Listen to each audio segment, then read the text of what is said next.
নমস্কার, আমি তুলি। প্রত্যেক শ্রোতা বন্ধুকে স্বাগত জানাই তুলির সাহিত্য সম্ভার চ্যানেলে। তুলির সাহিত্য সম্ভারের পক্ষ থেকে আজকের নিবেদন রবীন্দ্রনাথ ঠাকুরের উদ্ধার। প্রত্যেক শ্রোতা বন্ধুর কাছে আমার একান্ত অনুরোধ, পুরো গল্পটা শুনে অবশ্যই জানাবেন আমার উপস্থাপনা আপনাদের কেমন লাগছে। আর আমার পরিবেশনা যদি আপনাদের ভালো লাগে অবশ্যই আমার চ্যানেলটা সাবস্ক্রাইব করে রাখবেন প্রত্যেকটা গল্পের নোটিফিকেশন সবার আগে পাওয়ার জন্য। শুরু করছি আজকের গল্প উদ্ধার। গৌরী প্রাচীন ধনী বংশের পরম আদরে পালিতা সুন্দরী কন্যা। স্বামী পরেশ হীনাবস্থা হইতে সম্প্রতি নিজের উপার্জনে কিঞ্চিত অবস্থার উন্নতি করিয়াছে। যতদিন তাহার দৈন্য ছিল ততদিন কন্যার কষ্ট হইবে এই ভয়ে শ্বশুর শাশুড়ি স্ত্রীকে তাহার বাড়িতে পাঠান নাই। গৌরী বেশ একটু বয়স্থা হইয়াই পতিগৃহে আসিয়াছিল। বোধ করি এই সকল কারণেই পরে সুন্দরী যুবতী স্ত্রীকে সম্পূর্ণ নিজের আয়ত্তগম্য বলিয়া বোধ করিতেন না, এবং বোধ করি সন্দিগ্ধ স্বভাব তাহার একটা ব্যাধির মধ্যে। পরেশ পশ্চিমে একটি ক্ষুদ্র শহরে ওকালতি করিতেন। ঘরে আত্মীয় স্বজন বড় কেহ ছিল না। একাকিনী স্ত্রীর জন্য তাহার চিত্ত উদ্বিগ্ন হইয়া থাকিত। মাঝে মাঝে এক একদিন হঠাৎ অসময়ে তিনি আদালত হইতে বাড়ি আসিয়া উপস্থিত হইতেন। প্রথম প্রথম স্বামীর এইরূপ আকস্মিক অভ্যুদয়ের কারণ গৌরী ঠিক বুঝিতে পারিত না। মাঝে মাঝে অকারণে পরেশ এক একটা করিয়া চাকর ছাড়াইয়া দিতে লাগিলেন। কোনো চাকর তাহার আর দীর্ঘকাল পছন্দ হয় না। বিশেষত অসুবিধার আশঙ্কা করিয়া যে চাকরকে গৌরী রাখিবার জন্য অধিক আগ্রহ প্রকাশ করিত তাহাকে পরেশ এক মুহূর্তও স্থান দিতেন না। তেজস্বিনী গৌরী ইহাতে যতই আঘাত বোধ করিত স্বামী ততই অস্থির হইয়া এক এক সময়ে অদ্ভুত ব্যবহার করিতে থাকিতেন। অবশেষে আত্মসংবরণ করিতে না পারিয়া যখন দাসীকে গোপনে ডাকিয়া পরেশ নানা প্রকার সন্দিগ্ধ জিজ্ঞাসাবাদ আরম্ভ করিলেন তখন সে সকল কথা গৌরীর কর্ণগোচর হইতে লাগিল।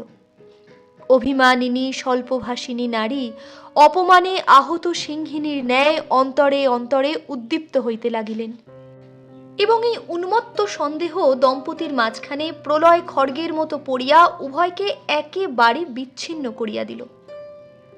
গৌরীর কাছে তাহার তীব্র সন্দেহ প্রকাশ পাইয়া যখন একবার লজ্জা ভাঙিয়া গেল তখন পরে স্পষ্টতই প্রতিদিন পদে পদে আশঙ্কা ব্যক্ত করিয়া স্ত্রীর সহিত কলহ করিতে আরম্ভ করিল, এবং গৌরী যতই নিরুত্তর অবজ্ঞা এবং কষাঘাতের ন্যায় তীক্ষ্ণ কটাক্ষ দ্বারা তাহাকে আপাদ মস্তক ক্ষতবিক্ষত করিতে লাগিল ততই তাহার সংশয় মত্ততা আরও যেন বাড়িবার দিকে চলিল।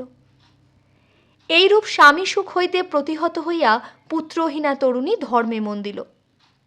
হরিসভার নবীন প্রচারক ব্রহ্মচারী পরমানন্দ স্বামীকে ডাকিয়া মন্ত্র লইল এবং তাহার নিকট ভাগবতের ব্যাখ্যা শুনিতে আরম্ভ করিল।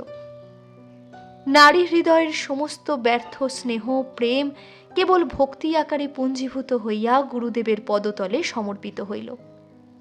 পরমানন্দের সাধু চরিত্র সম্বন্ধে দেশে বিদেশে কাহারও মনে সংশয় মাত্র ছিল না। সকলে তাহাকে পূজা করিত। পরেশ ইহার সম্বন্ধে মুখ ফুটিয়া সংশয় প্রকাশ করিতে পারিতেন না বলিয়াই তাহা গুপ্ত ক্ষতের মতো ক্রমশ তাহার মর্মের নিকট পর্যন্ত খনন করিয়া চলিয়াছিল।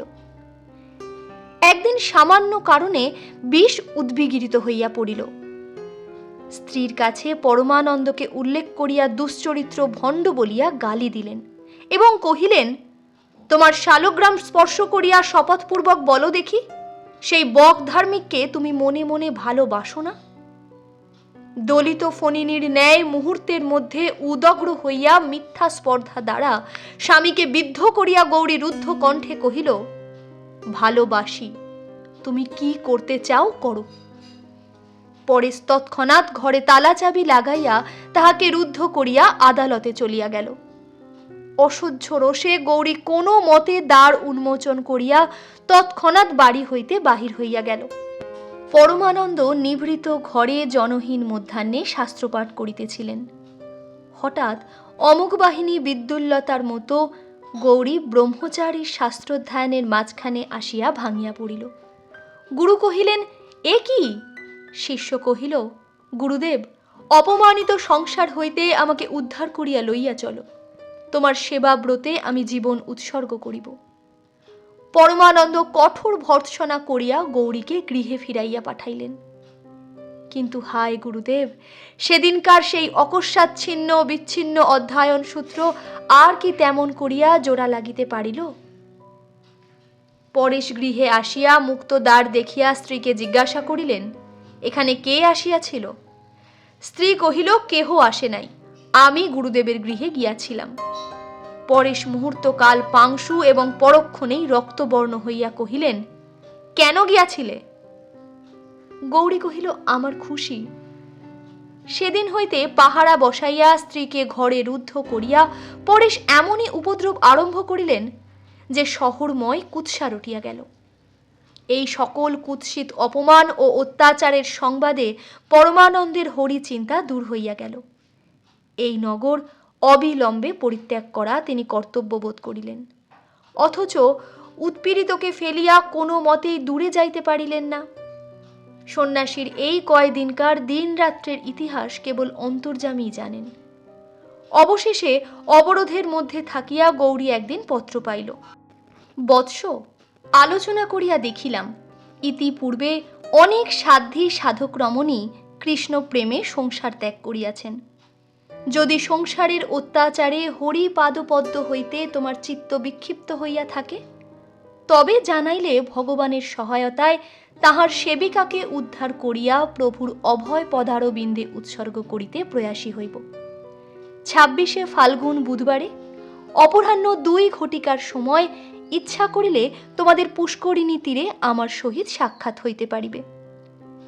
গৌরী পত্রখানি কেশে বাঁধিয়া খোপার মধ্যে ঢাকিয়া রাখিল। 26শে ফাল্গুন মধ্যাহ্নে স্নানের পূর্বে চুল খুলিবার সময় দেখিল চিঠিখানি নাই। হঠাৎ সন্দেহ হইল, হয়তো চিঠিখানি কখনো বিছানায় স্খলিত হইয়া পড়িয়াছে এবং তাহার স্বামীর হস্তগত হইয়াছে। স্বামী সে পত্র পাঠে ঈর্ষায় দগ্ধ হইতেছে মনে করিয়া গৌরী মনে মনে এক প্রকার জ্বালাময় আনন্দ অনুভব করিল। কিন্তু তাহার শিরভূষণ পত্রখানি পাষণ্ড হস্ত স্পর্শে লাঞ্ছিত হইতেছে, এ কল্পনাও তাহার সহ্য হইল না। দ্রুত পদে স্বামী গৃহে গেল। দেখিল স্বামী ভূতলে পড়িয়া গোঁ গোঁ করিতেছে, মুখ দিয়া ফেনা পড়িতেছে, চক্ষু তারকা কপালে উঠিয়াছে। দক্ষিণ বদ্ধমুষ্টি হইতে পত্রখানি ছাড়াইয়া লইয়া তাড়াতাড়ি ডাক্তার ডাকিয়া পাঠাইল। ডাক্তার আসিয়া কহিল, অ্যাপোপ্লেক্সি, তখন রোগীর মৃত্যু হইয়াছে। সেই দিন মফস্বলে পরেশের একটি জরুরি মকদ্দমা ছিল। সন্ন্যাসীর এত দূর পতন হইয়াছিল যে তিনি সেই সংবাদ লইয়া গৌরীর সহিত সাক্ষাতের জন্য প্রস্তুত হইয়াছিলেন। সদ্য বিধবা গৌরী যেমন বাতায়ন হইতে গুরুদেবকে চোরের মতো পুষ্করিণীর তটে দেখিল, তৎক্ষণাৎ বজ্রচকিতের ন্যায় দৃষ্টি অবনত করিল। গুরু যে কোথা হইতে কোথায় নামিয়াছেন তাহা যেন বিদ্যুতালোকে সহসা এই মুহূর্তে তাহার হৃদয়ে উদ্ভাসিত হইয়া উঠিল। গুরু ডাকিলেন, গৌরী। গৌরী কহিল, আসিতেছি গুরুদেব। মৃত্যু সংবাদ পাইয়া পরেশের বন্ধুগণ যখন সৎকারের জন্য উপস্থিত হইল, দেখিল গৌরীর মৃতদেহ স্বামীর পার্শ্বে শয়ান। সে বিষ খাইয়া মরিয়াছে। আধুনিক কালে এই আশ্চর্য সহমরণের দৃষ্টান্তে সতী মাহাত্ম্যে সকলে স্তম্ভিত হইয়া গেল।